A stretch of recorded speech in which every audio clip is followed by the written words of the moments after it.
This is the INKPULP podcast. I need last week's episode. Don't make this a thing. I literally just sent you the link to be able to download. Okay, good. I just my concern is I don't want to get episodes confused. Yeah, no. I mean, the thing that I'm doing is dating them chronologically. Oh, okay. So Okay. at the very least, you'll be able to catch it like that. Okay, that's cool. That'll work. And then I'll. You need to hold me accountable. You need all my branding and stuff for this. I don't need it. Well, you want it. I think maybe you can put it on post, right? Maybe. But if you can put it on during, it'd probably be easier because then I have to ask Alan to do something else. I was excited because once we have an intro, I told Alan we're not going to really need him much because the intro will be embedded in the episode and I can just upload it to YouTube. It'll make things, that'll make things easier, assuming we get our shit together, quick enough that we'll actually have an intro that Alan doesn't have to worry about. But between now and then, Alan might need to worry about it. Yeah, exactly. But he should have that for me pretty soon, I think. Maybe in the next 2 or 3 episodes at the latest. I'm guessing. Although he's busy, I'm busy, you're busy. Well, I think this is nice. I think this things worked out for a Tuesday. And you're traveling again sometime next week, so. Yeah, I'm going Friday. Quick little trip. Okay. To Boston. I'm being very mindful about this signal there's this new sort of, when you get like a Wi-Fi signal on your phone. Yeah. There's this thing that pops up from now and again on my end, on StreamYard, that effectively tells me how good our signal is. May or may not cut out. I don't know. Yeah, you freeze every now and then. Today it's already seeming worse. Are really? You on?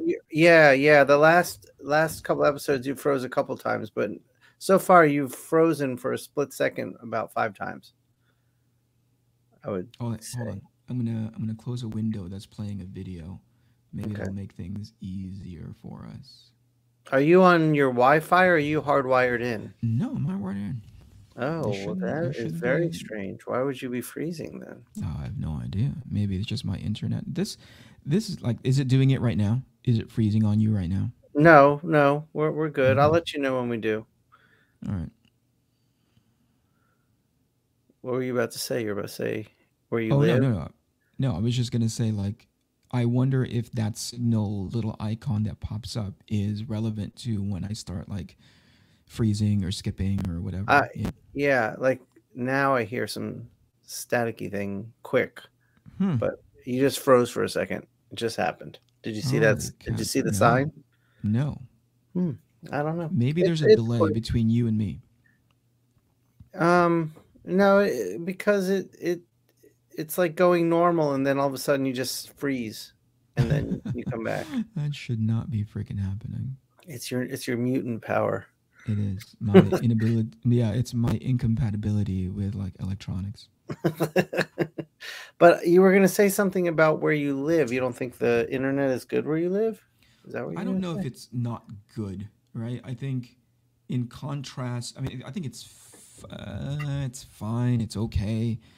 But unfortunately, I've had the privilege of being able to get internet back when I was in LA, and that thing was like fiber, Yeah. And so it was blazing fast, right? And I had to sort of ramp down my expectations when it comes to Oregon, right? I understand.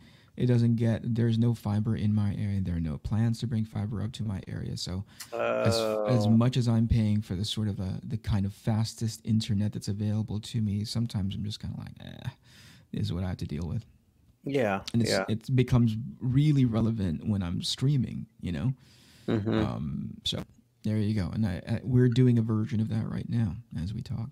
Exactly. This is not as interesting as you seeing red while you were at the airport. That was something. That was significant. That was a day. Amazing. It was a lesson, Eric. It was a lesson. Yeah. Well, you walked away with a learning moment, I think. Yeah, I did. Oh, I definitely did. I definitely did. But you have a good. I was thinking about this earlier today. You have a very I don't know what the right word is. Good ability, or you're very well wired to when things don't go well, pivot and adjust and adapt and look for a lesson. Mm, Have you always been like that? no. No, I don't think I was. I was, brought up by a single parent who was always, my mom was always stressed out because, she had to pull double duty in raising me as a mom and, in part as a role model for a non existent father. Mm-hmm. But she was always on the high, not always, that's unfair. She was often on the high end of being overly cautious, Okay. right? Because number one, she was pulling double duty. Number two, we didn't come from a very well off place, right? Mm-hmm. Limited income, single parent, two jobs, right? So if anything ever came down the pipe that would require medical attention, that would be devastating financially, right? Right. If there was anything that would require extracurricular financial contribution, where there would be like summer camp or something, and who knows what could happen in summer camp, my mom would always be overly cautious. So that kind of rubs Uh, off on you. I oftentimes joke with my wife where when I see the little needle on the fuel tank of the car yeah. drop somewhere near quarter tank, which by the way, between quarter tank and like empty tank, you can go a long way, right? Yeah, a very long way. But whenever I do that, a bit of anxiety kicks in, and I'd always thought like, where's that come from? And Mm, it's from my mom, right? Because my mom sure. would never let that needle drop past a quarter tank, much less an eighth of a tank, you know. So that kind of stuff was instilled in me, and there's still carry over to this day. Mm-hmm. And then there's still a part of me that's like, will worry about something that I know I can't do anything about, but that's also the mechanism that allows me to sort of like, oh, okay, and just shrug, right? I don't Yeah. know of too many situations out there, especially ones that I've personally run into, where it's so catastrophic that there's no point of recovery. It may Right. be it may be annoying and painful and sort of whatever in the Right. moment, or Right. however long it takes to resolve itself, but in as far as not being able to pivot and sort of solve it, or it ends up solving itself, I've never run into that. So that's That's the a thing new that kicks, skill. yeah, relatively past And 10 how did years. you develop that skill? Is it something you intentionally worked on, or did Yeah, life? you get to a point where if you end up stressing about everything, right? Mhm. Like you're just always at a flight response, Right. or at a fight Right. response, and it's exhausting being in that Yep. space. Yep. Exhausting, and I see it Yep. in my wife all the time, where Right. she takes a lot of cues from me, but she doesn't have quite a handle on it yet. And so she'll go into spaces of probability, even possibility, and just think about it over and over and over and over again. Where I go, that hasn't even happened yet, you Right. know? And it's Right. not even an exercise of like, ooh, maybe I should bring a jacket because I know it's going to be cold, right? Which, oh, I know it's going to be cold, therefore I should bring a jacket because that makes sense to me. That's sort of like like this sort of anxiety math, where you're like, Uh-huh. it's going to be cold. You came up Anxiety with a math. system. Yeah, you came up with a what do you call it? With a solve, right? It's Yep. almost like coming up with these probable, possible scenarios, but not necessarily coming up with a solve for it. Do you know what I mean? Yeah, I know exactly what you mean. So, I live with a very similar tempered person, so I'm very and much in tune with that. yeah, and then another thing is that I think if I conduct myself with a level of confidence, um, it has a tendency to be a button that I can press in those occasions. And it Where works? I'm, yeah, for the Oh, most that's part. awesome. There's times when I lose my cool. Absolutely, I'm not Sure, inhuman. sure. But there are times when I just go like, oh yeah, don't worry, I'm not going to. And I she think this responds happened to maybe that? 10. Oh no, she does not. Oh, okay. Definitely does That's not. what I'm I'm talking about in like situations that I'm in, Oh, where I okay. go like Okay. in the situation, like put in the similar situation as you when you were sort of, you know, you couldn't figure out exactly what happened, right? I often ask myself, have I done everything that I can to help remedy the situation? If the answer Right, is right, yes, right, then everything else is out of my hands, you know? right. So I'm going to Absolutely. go through the checklist of like, okay, I'm going to call, the promoters. I'm going to call, I'm going to talk to the, what do you call? I'm going to talk to these guys at the TSA. I'm going to talk to blah, blah, blah. And then at some point I just go like, huh, okay, Yeah, that's, I've been more of that mind lately. I've learned to do that over the past couple of years.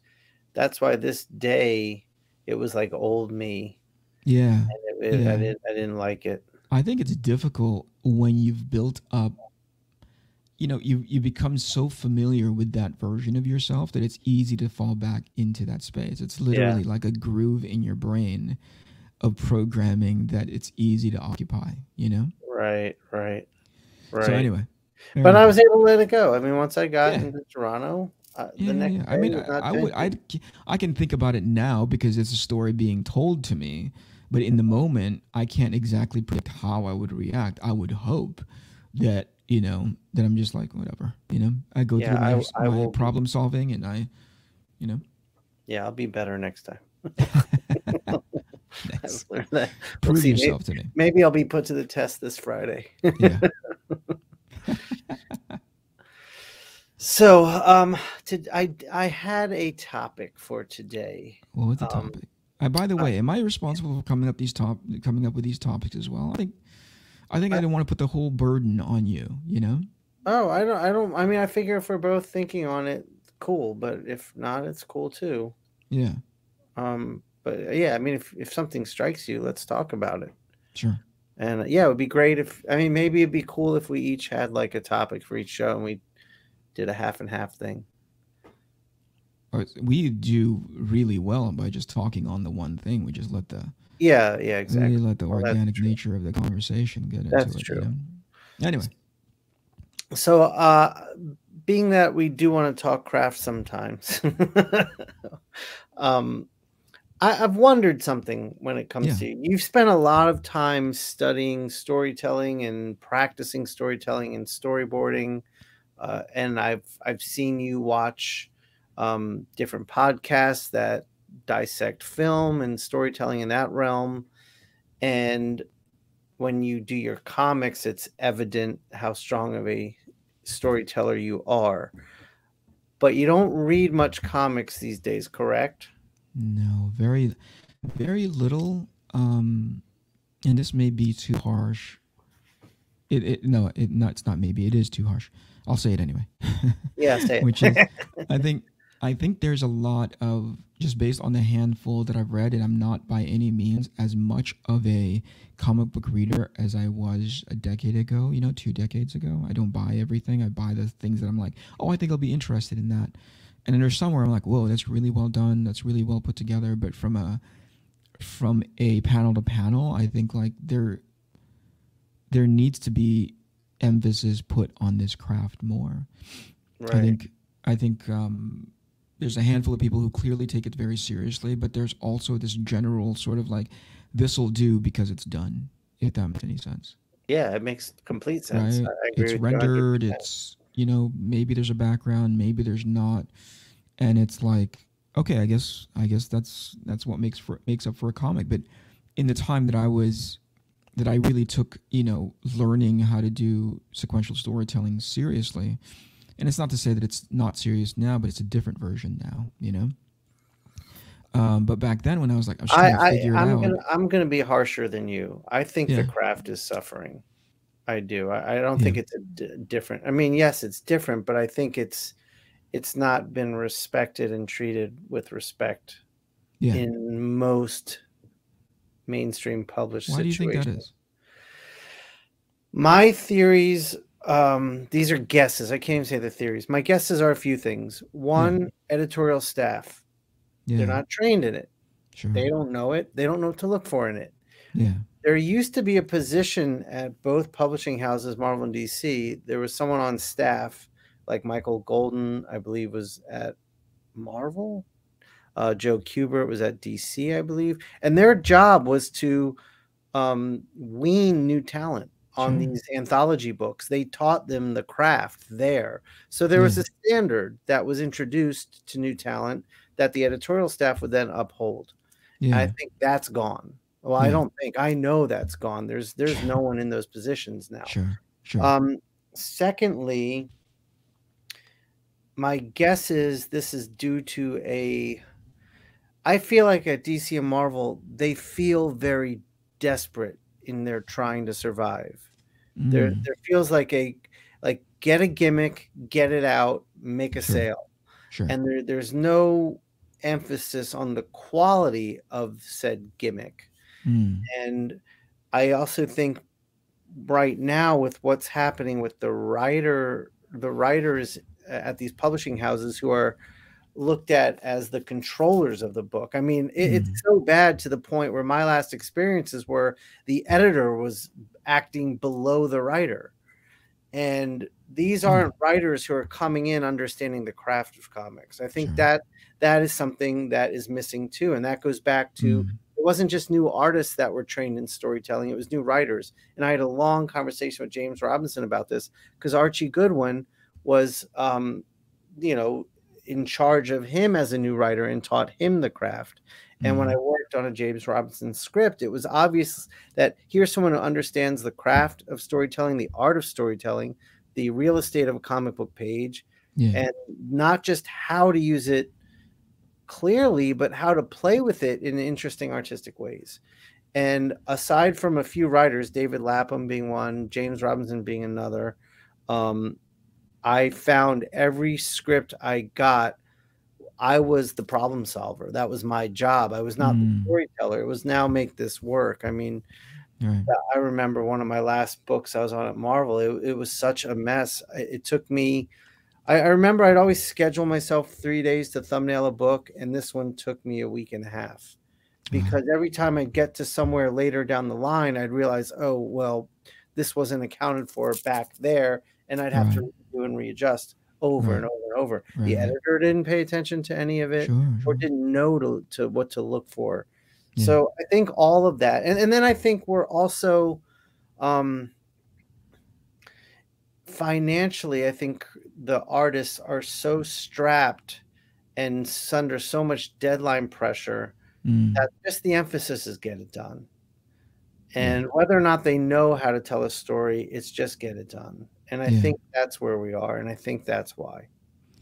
Yeah, I think everything that you said just compounds into a space of like, maybe not. Yeah, it's maybe it's not even purposefully not caring about the craft, but it accidentally you end up not caring about it because you're just trying to. It's just not get important. it out the door. Yeah. And I think a lot of the, to the examples that you gave, there were people put in those spaces who actually cared about the craft of not just writing, but obviously writing for a comic book, which is a different gear that you have to engage, in my opinion, right? I've seen a comic book script versus an animation script versus a, feature film script versus I've seen scripts across the board, right? And comic book scripts are different enough so that you understand that that it's written for a comic book script, not just in this description, but clearly because of its pacing. Right. The level of deliberateness that you need to have, either in the narrative, in the words, and the stuff that's happening on the page of the script, or the level of deliberateness that you need to have with your art, so that you can communicate the right things, right? I think it needs to be so much more dialed in with comics because of the limited real estate, because of the limited time that you have. So you need to be that much more on point about what does this scene mean? What is the audience getting out of this scene that without it, they would not. It didn't move the story along. Does that make sense? Comics right now is full of fat, just unnecessary, exposition. Yeah. The writers think that the writer think that it's like character, but it's not.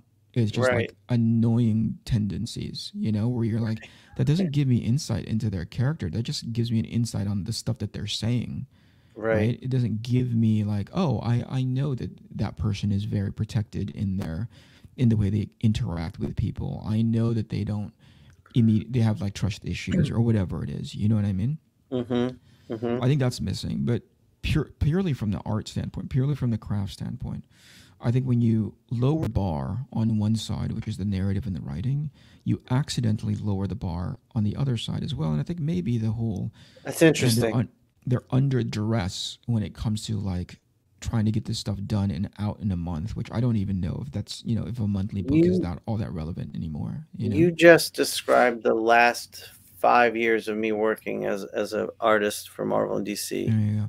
I mean, I didn't want to lower. I fought. I mean, I literally fought. I worked myself to hell sure. to do my best to make, and no matter what I did, there just wasn't the time to bring it to the level I really wanted to ever. Right. So yeah, it suffered, but Yeah. I fought a valiant fight Yeah. Yeah. along the way. I mean, you know, so you get it's a chain reaction. You know what I mean? It's like Hmm. it's clear that when a writer a story is super like super delicious. You read it and you go like, "Whoa, I cannot wait. I am looking forward to that set of panels, that you know X amount of set of sequential pages because that scene is just going to be amazing. Whether it be action, whether it be talking, it's like really profound, you know? Hmm. So as an artist, you build for you build for the thing that's being asked of you, right? Hmm. And if you're not being asked to do much, there's no reason to hone that craft. Right, it's true. You know what I mean? You're just asked to draw the characters on model in your style because obviously that's what got you in the door, or partly what got you in the door. Hmm. You know, you kind of draw just enough so that people have an understanding of proximity to each other, and then leave just enough room for the word bubbles. You know what I Right. mean? And it's like, Well, yeah, if they can do that, even right. But that's a whole let's nother say ball those, I game. mean, but those are, to me, those are just like I don't know, man. Those are just like the most cosmetic way of approaching comics, you know, because it can be so much more in a sense that comics is a bit more, it's less passive than a movie where information is being delivered to you. It's Hmm. more active, and therefore, just by proxy, people have to kind of stop and look at the thing that they're reading, you know, and understand it in context to if there's a bubble there or a caption there, or if there isn't any of the dialogue in there, they have to understand what the picture is and what it means. Right. And that to me, it's clear that's not as important as it once was, you know, where I'm not a stickler by any means of like doing old school storytelling. I say to be relevant in the space, you have to kind of like amend or adjust yourself so that, oh, this is how they have panel layouts now, you know. Hmm. Hmm. That's not really my point. My point is like, are we clear with what you're trying to say? I Right. opt for clarity in whatever capacity that you decide to execute that thing, whether it be like some weird, you know, page layout or panel layout. As long as it's clear, I'm into it because that's part of my job is to handhold the reader through the experience and the narrative, right? I'm doing the reader a disservice if I don't do that. I'm doing the story and the writer a disservice if I don't do that. So I don't know if that's emphasized anymore, at least on it's being de-emphasized accidentally because like you take a mediocre editorial staff that are unprepared to be able to deal with like just basic storytelling. You know, they almost defer to the artist as opposed to having an eye out for themselves. And then you put them under the gun of like kind of trying to get these books out monthly. It's really tough. Hmm. I can't imagine the daily responsibilities and stresses that they go through. Sure. My Sure. counter to that is it's the fucking job that you signed up for. you know? Right. So giddy up, you know? Like, you ask for that job, go do that job well at the very Yep. least, you know? For sure. For Yeah. sure. So as far as me, I mean, like, you know, I I really love storytelling. I really love composition and juxtaposition and subtext and context, you know? Yes. So I love that. And so anytime that I am missing that when I'm reading through a comic, it just feels like this weird empty experience. You Yeah. know, where Yeah, very I'm much. not yeah, sometimes I even dismiss the actual craft of the drawing. You know, I look at the drawing and I'm like, oh, that's a little janky. You know, far Mhm. be it for me to be overly critical about that. My drawings are pretty janky, but as long as it communicates the thing that you want me, the emotion that you want me to be in when I see it, I'm on board, man. You can draw amazing, super simple storyboard like figures on the comic, but when it's done well, I'm like, I get it. I know what I'm talking. You know, I'm. It's actually emoting to me. And on that point, like some people, artists now, I think they've forgotten how important it is to make their characters act. Yeah. Right, acting somehow has been diminished to the point where it's almost like emoji levels of like acting. You know? Yeah. Do you feel, as you said that, I started wondering, do you feel, I also feel that is true of cartooning. And I almost feel like the two go hand in hand. Like really great acting in a drawing involves cartooning. Yeah. It doesn't mean it has to be this like a Looney Tunes looking cartoon, but it Yeah. involves a certain level of exaggeration that crosses into a cartooning realm. Yeah. Yeah. I think And I feel I like don't know. cartooning is suffering right now. Yeah, I think so too. But I mean, you know, it's not that it's widespread. I think that it's on select things that are getting premier eyeballs, for the lack of a better term, right? Premier Right, right. attention. Yeah, And then you go like, that's supposed to be the exemplary, you know, the exemplary books that are going to represent an industry, right, and yet they don't do an exemplary job. I can't imagine trying to walk a modern mainstream artist through Dark Knight and having them be like, "Oh, I understand this nuance." You know, right, I right, understand why these two panels were set up this way, or why there's a 9-panel grid as opposed to like, you know, 3 panels that are weirdly juxtaposed on top of each other. You know what I mean? Like, I don't understand. I don't think I can have somebody. I don't think there's enough uh, artists out there, and this is really sort of pessimistic and negative, but I don't know of too many that can walk me through convincingly why those shots were chosen that way. And those right, were deliberate. Those weren't like accidental, you know. right, right, So yeah, I don't know too many of them that I can trust to be like, oh, you know why that shot works. You know why these shots in sequence, side by side, and then pages, you know, 34, 35, 36, why they work this way, you know? right, right. And this is getting closer to what the end part of the question.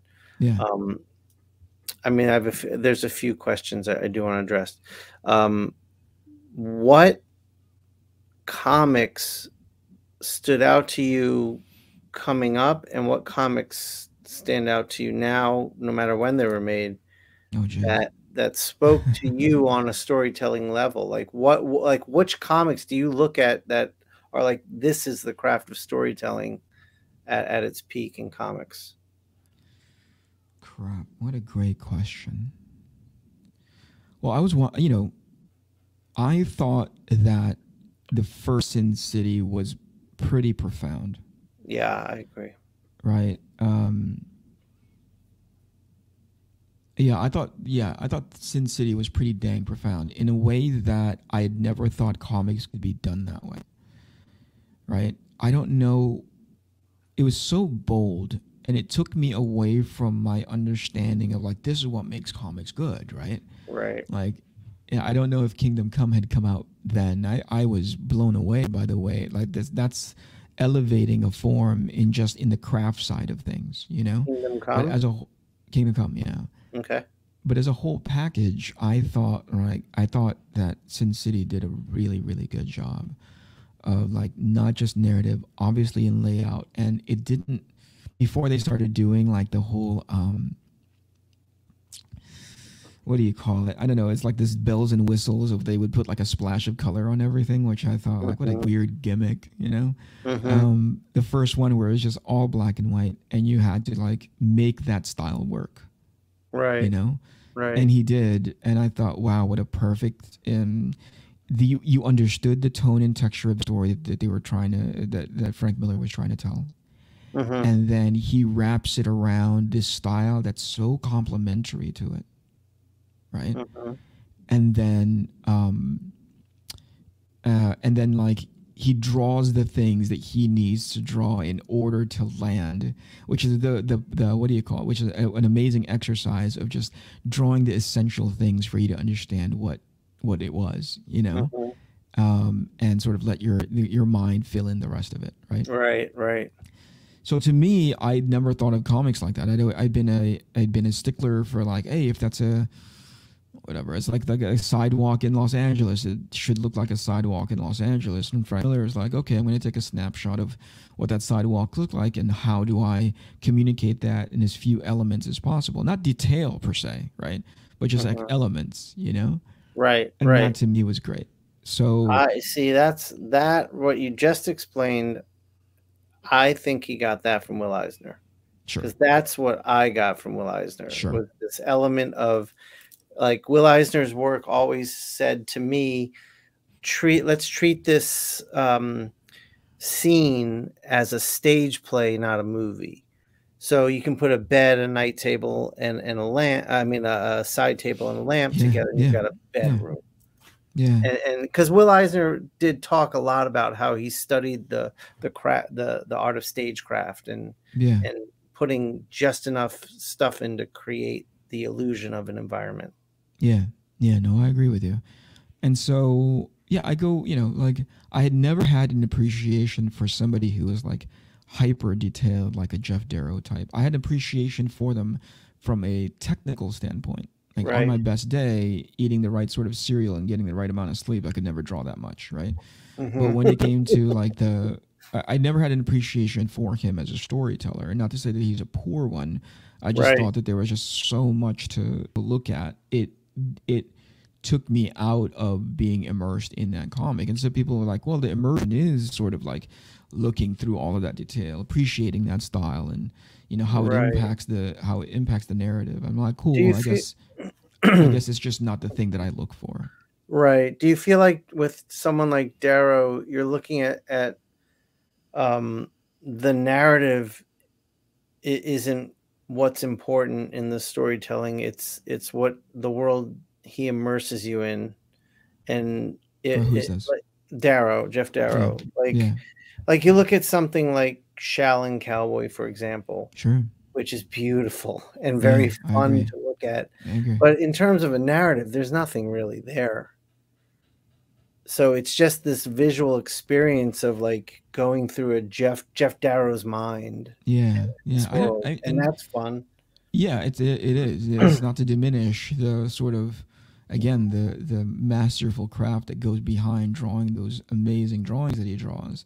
But if we're going to talk about what constitutes for a good comic, in my opinion, it's not necessarily that. Detail isn't it. And yet I'll go and draw detail anyway, you know? What about when you were a kid? Do you ever look back at the books that excited you, like the 80s and early 90s comics? Do you look at them now, and have you looked at them, and are they hard to enjoy now? Yeah. And I looked at Simonson's. I have that black and white artist edition that Simonson did for Thor. Oh, wow. And seeing those things in their original, in its sort of, you know, as they got turned into the editor, right? Because it's effectively a scan of the original pages. I don't know how those guys did it, but it's beautiful, you know? And number one, just the penmanship of somebody like that. Right, like the person who can control that. I think it's a combination of brush and like a chisel. You know what I mean, like a calligraphy pen. Mm-hmm. Gorgeous, gorgeous stuff, right? Clearly it comes from like I think it comes from an advertising background. It feels like that, you know? Uh-huh. And so to see that, not just in that level, which is the art, sort of the making of, right? The nuts and bolts part, but to see it sort of like, oh, these pages really feel like a superhero comic book. And that, by the way, is super subjective. Like, who's to say that what I think of a superhero comic books is how how superhero comic books should be? Right. But it certainly felt like you're in for an adventure, right? That's a little sticky because again, that's subjective, like you wouldn't believe. And it's Sure, big, but and I mean, I think we were conditioned in reading them to get that sensation. yeah, and the pacing was there too. Again, that doesn't go into the art part, but the pacing was there to just really super compressed storytelling. Whereas these days things get so decompressed, where you're like, gosh, this entire book didn't necessarily move the plot, didn't give us new information. It just gave us like, whatever deconstruction that they had in mind. Right. So, and I heard somebody say, or actually somebody wrote me after I reached out to them and said, "What do you think about Arc Athena 1?" Right? And they were old school X-Men fans. And forgive me if I told this story before, but they were old school X-Men fans. And they said, so I was really nervous about them coming back and being like, I don't know, Eric, but well, okay, before you go into that, just back up real yeah, quick. And that yeah, was a big inspiration for you in doing Arc Athena, correct? yeah. I mean, it's not necessarily the set of locks that I decided to open, but it's inevitable. If I'm going to do a superhero team book, it's almost impossible to get away from this stuff that I was brought up on, which is Right. Uncanny X-Men, Right. So it's not as if I was sitting there going like, ooh, what did they do in Mark Silvestri's run and during the Inferno, blah, blah, blah. It was more like I'm trying to capture without looking directly at the books, reading directly the issues themselves to be like, what did that make me feel and how do I replicate it?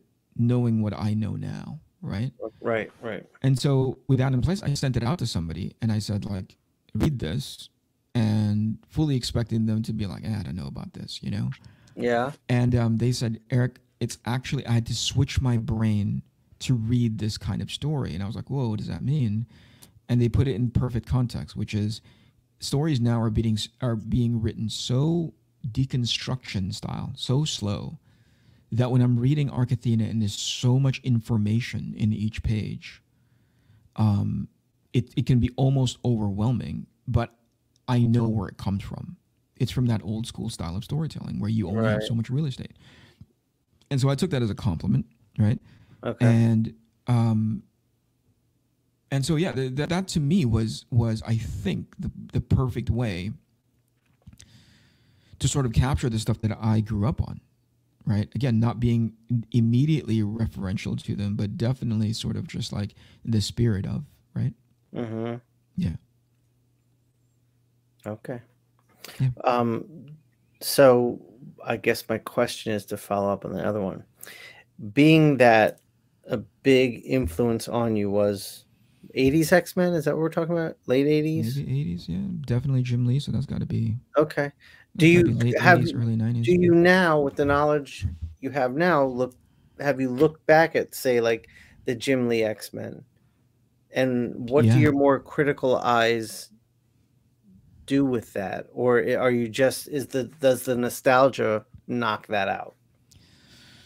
I haven't looked at a Jim Lee comic book, at least that X-Men run of his, with a critical eye. I haven't. I mean, again, I think it's by design that I didn't, just so I don't end up doing some of the things that they were doing in that book, right? So,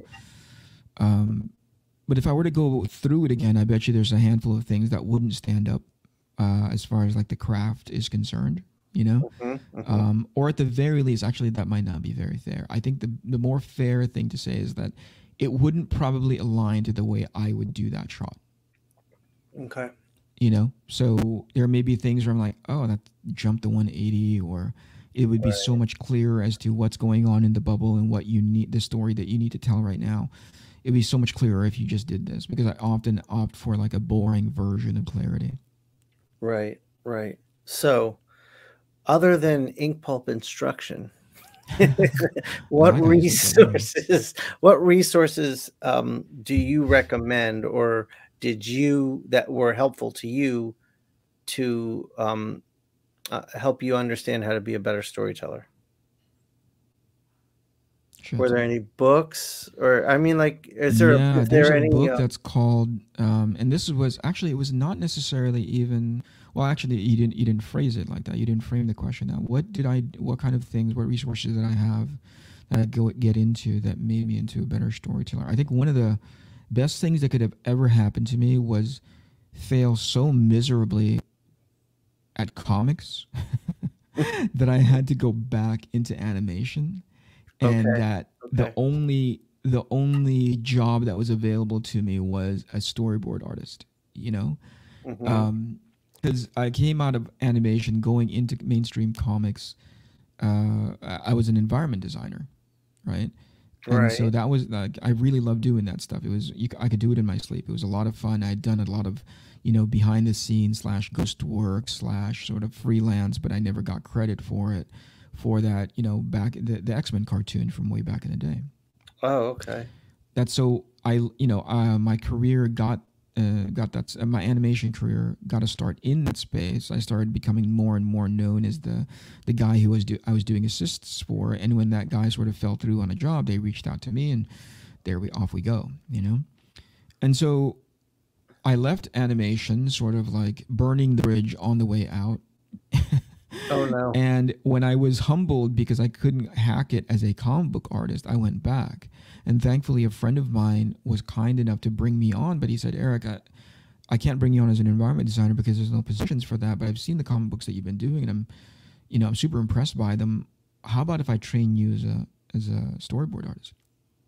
Okay. And they did. And so that's when I really started learning the ropes of like, hey, that's a cool comic booky shot, but that's not a very good cinematic shot because you lose the audience. It's unclear. We don't set up the premise so super early so that people understand what they're looking at, and really it was due to like three people. One was Peter Chung, who was the creator and executive producer of a show called Aeon Flux for MTV.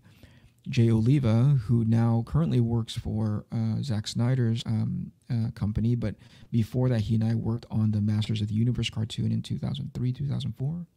Mm-hmm. And then thereafter, the person that honed it all in, like Peter showed me how to pick interesting angles.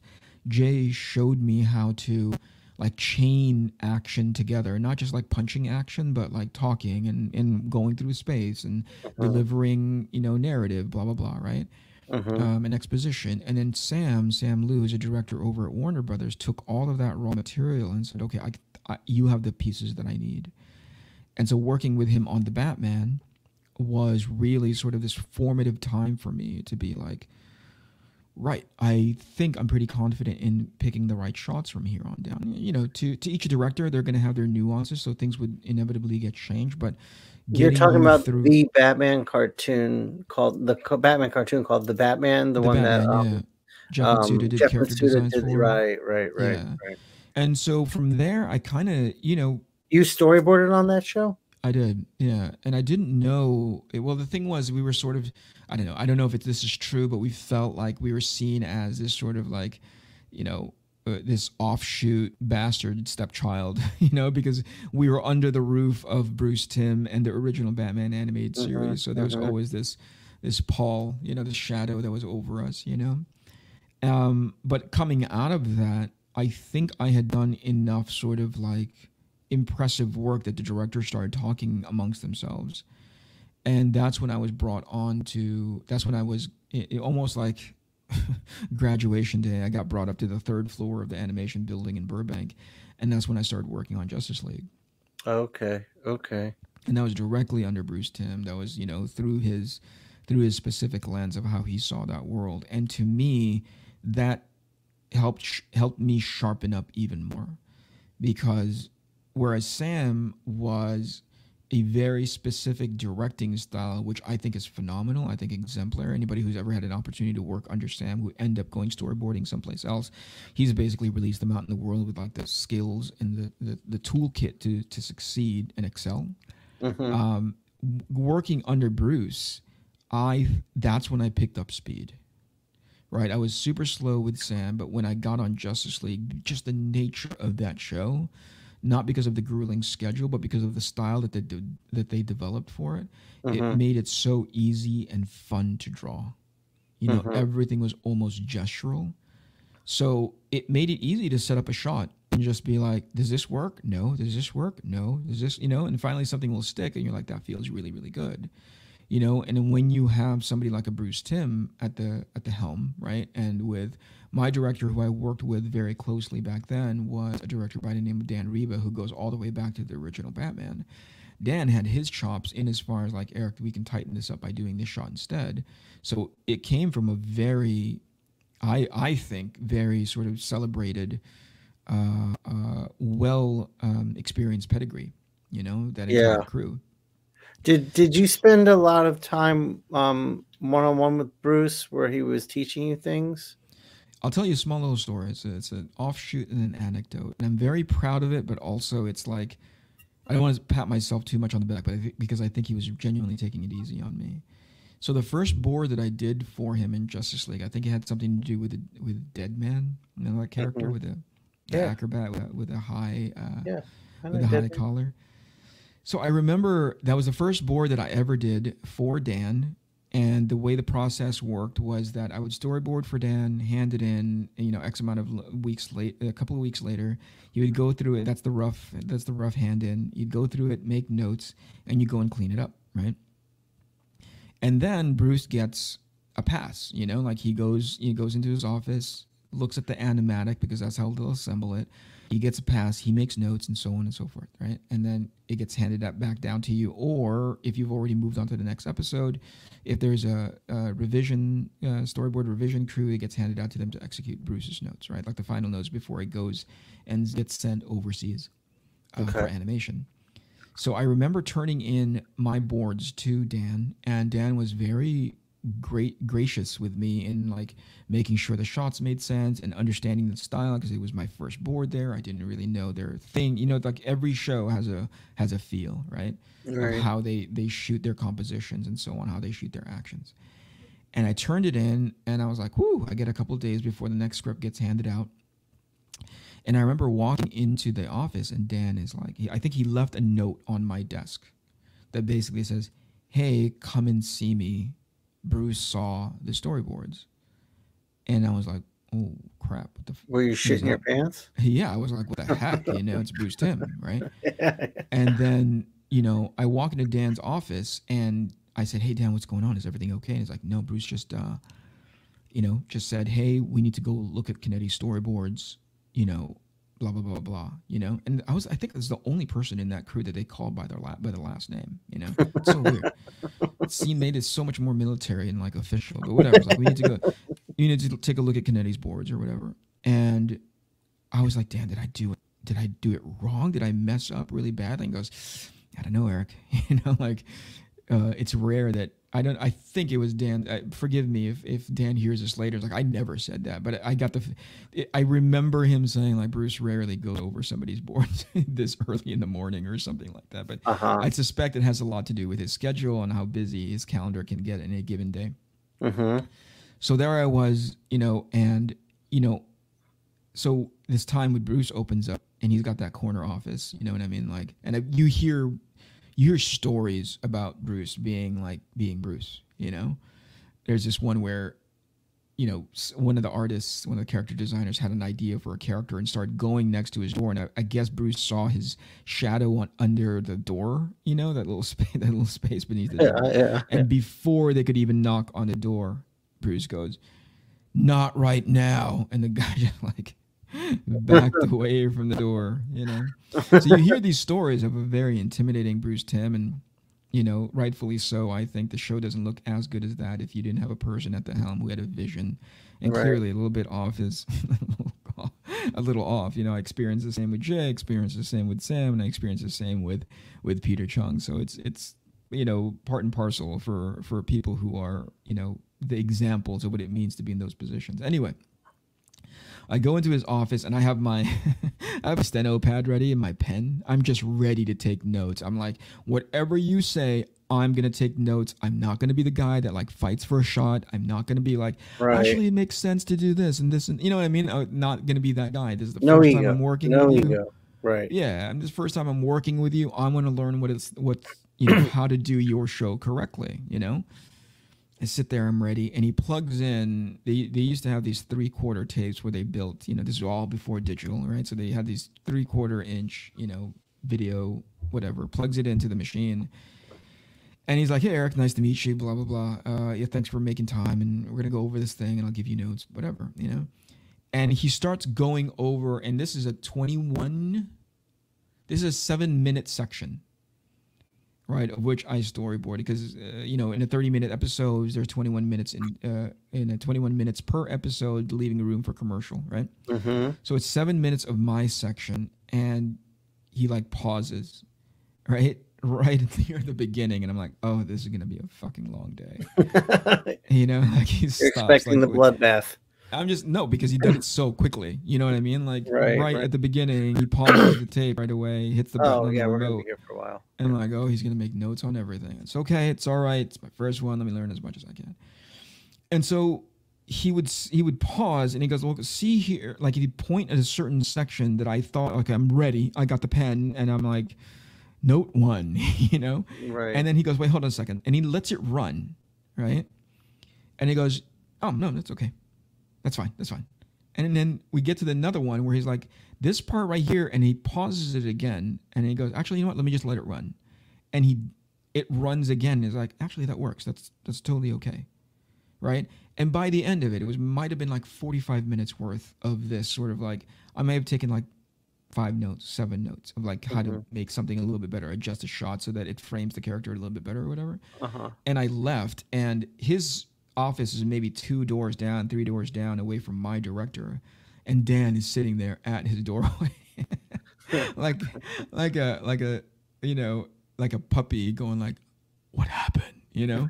I said, he gave me 7 notes, and he's like, are you kidding? I thought that would have been, that could have been so much worse. You know, like I was expecting worse because he stopped it at like 7 seconds, 10 seconds in. And he goes, what happened? I go, he just let it run and it worked. And Dan was like, see, I told you, you just let it run. Just let it run. Just watch the whole thing. Don't look at it in the storyboard, because the storyboard is like, you know, if you're not used to your style, you're going to see something and you're like, that doesn't work. But when you see it running cinematically, it's going to work. And I was like, oh, thank God Dan fixed everything, you know, because I couldn't have gone through that review without him beating me up. Oh, that's awesome. So that to me was sort of, you know, feet in the cold. Right?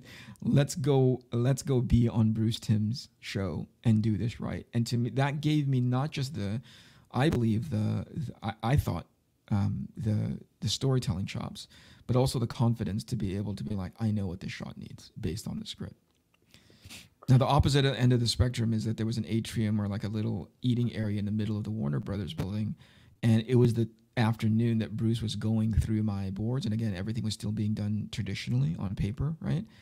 And we were all at lunch, and I was looking out into the atrium, and I could tell it was my work he was looking at. And he was just like post-it after post-it after post-it, just like with a big red marker, just hammering it, redrawing, you know, in the simplest sort of like hunograph, what the new composition and the new shot should be. And I remember banging on the glass, going, "Don't kill my babies," you know.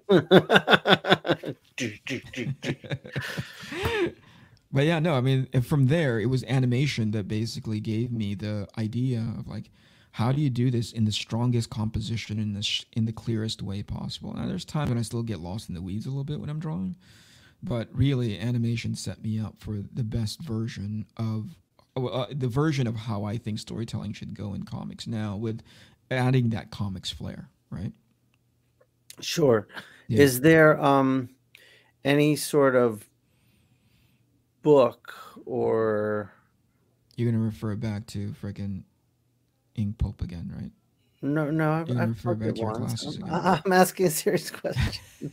is I mean, yeah, other than INKPULP instruction, Eric, is there a book that you would recommend to someone wanting to learn and hone their craft as a storyteller better? Yeah. There's a I don't know who the author is. I've since forgotten, but there was a book called Shot by Shot. It's blue on the cover. Brilliant book. I have it.